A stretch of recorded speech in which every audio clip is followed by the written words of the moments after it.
Introduction to Ancient Greece, Unit 2. By the end of this video, you should be able to explain how the sea, land, and climate had an impact on life in ancient Greece.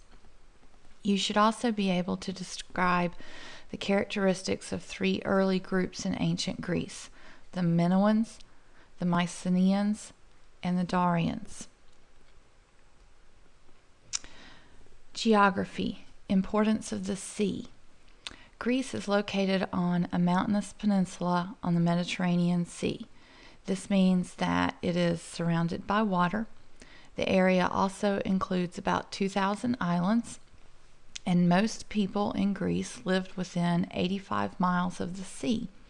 This means they became very skilled sailors and traders, using the ocean or using the sea as a way to travel from place to place, and that fish was an important part of their diet.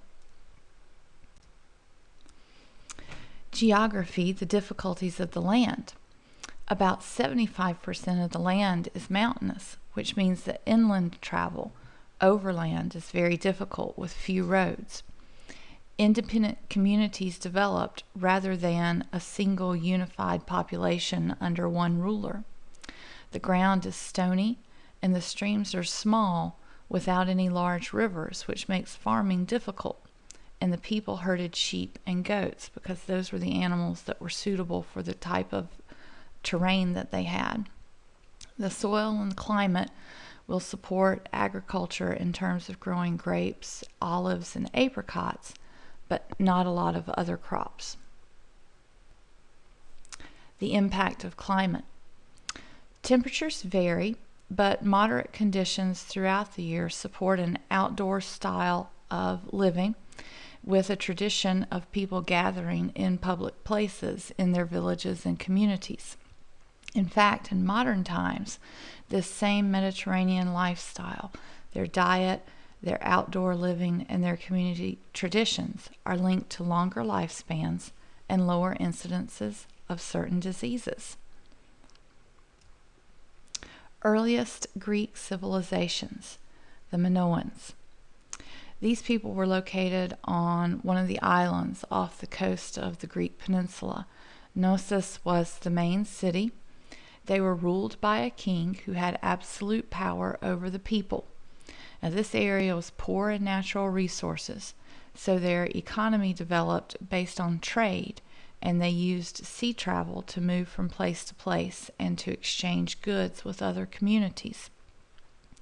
They had a system of social classes, which include artisans, literate scribes, farmers, fishermen, shipbuilders, and sailors. The second early Greek civilization is the Mycenaeans. They were located on the southern part of the Greek peninsula, and their main city, Mycenae, was on a steep rocky ridge that was surrounded by a thick wall, about 20 feet thick. So the position that they had was virtually secure because no one could penetrate the fortifications around the city. They were ruled by a warrior king who also controlled the surrounding countryside. And these people, the Mycenaeans, invaded and conquered the Minoan civilization. They adopted a number of the practices of the Minoans, including their sea trade, their writing, and a number of their art forms. It's also this civilization, the Mycenaeans, who are reported to have fought a 10-year war against the city of Troy. And this war actually becomes the basis of the story of the Iliad and the legend of the Trojan horse. Now, not long after this war was supposed to have taken place, the Mycenaean society declined. The historians aren't sure if that was due to war or other natural disasters that they had happened to them in this area. After the collapse of the Mycenaeans, we moved into a period of time for Greece known as the Dark Ages, where the area was controlled by various groups who were fighting each other. One of those groups is known as the Dorians.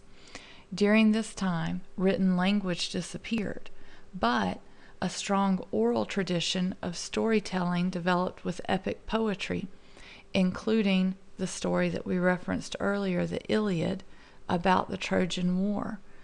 And one of the most famous storytellers of this time is reported to be a blind poet named Homer. This is also the time period in which many of the Greek mythological stories developed. The mythology served as a religion, but really as a way for the Greek people to make meaning of the world around them. This is your introduction to the earliest Greek civilizations. Make sure that you have your notes. If you need to rewind or rewatch this video, feel free.